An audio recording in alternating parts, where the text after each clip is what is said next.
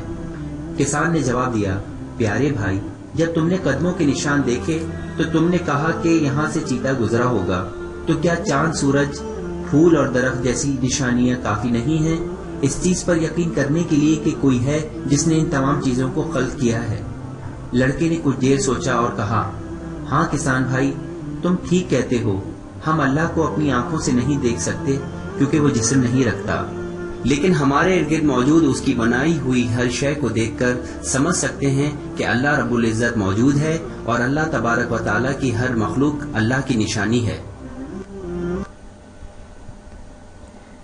پیارے بچوں، یقیناً آپ کو ویڈیو بہت پسند آئی ہوگی۔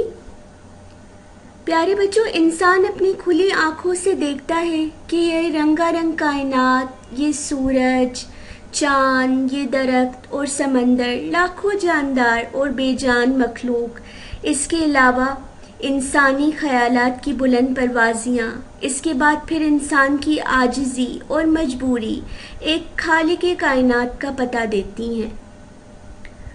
توحید کا عقیدہ رکھنے والا کبھی تنگ نظر نہیں ہوتا، کیونکہ وہ ایسے رب کو ماننے والا ہے جو زمین و آسمان کا خالق ہے، مشرق و مغرب کا مالک ہے اور تمام جہاں کا پالنے والا ہے۔ اس ایمان کے بعد کائنات کی کوئی چیز اسے غیر نظر نہیں آتی اور اپنی طرح ایک ہی مالک کی ملکیت نظر آتی ہے۔ عقیدہ توحید پر یقین لانے والا یہ بات اچھی طرح سمجھ لیتا ہے کہ پاکیزگی نفس اور نیک اعمال کے علاوہ اس کی نجات اور بہتری کا کوئی دوسرا ذریعہ نہیں ہے، چونکہ وہ ایک ایسے اللہ پر یقین رکھتا ہے جو بے نیاز ہے۔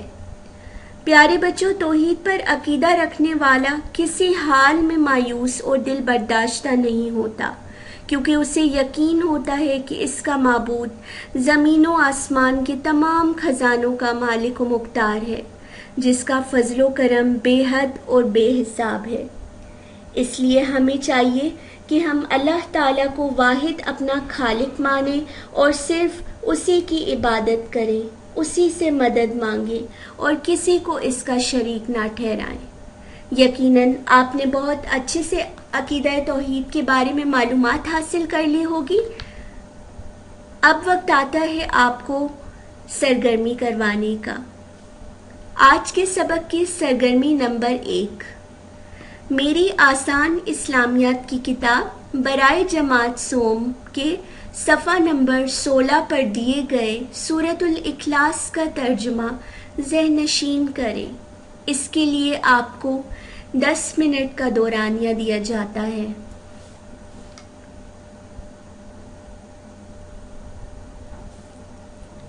ہمارے آج کے سبق کی سرگرمی نمبر 2 ہے، میری آسان اسلامیات کی کتاب برائے جماعت سوم کے صفحہ نمبر 16 کی پڑھائی کریں اور پڑھائی کرنے کے بعد صفحہ نمبر 19 پر دیے گئے سوال نمبر 1 اور 2 کے جوابات اسلامیات کی کاپی پر تحریر کریں۔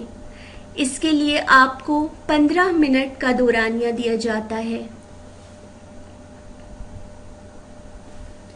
اختتامیہ، آج کے سبق میں ہم نے سیکھا عقیدہ توحید کے کیا معنی ہیں، قرآن مجید کی روشنی میں عقیدہ توحید کی کیا اہمیت ہے، سورۃ الاخلاص میں دی گئی عقیدہ توحید کی وضاحت۔ گھر کا کام، میری آسان اسلامیات کی کتاب کے صفحہ نمبر 16 کی پڑھائی کریں۔ اپنا بہت خیال رکھیے گا۔ شکریہ۔ اللہ حافظ۔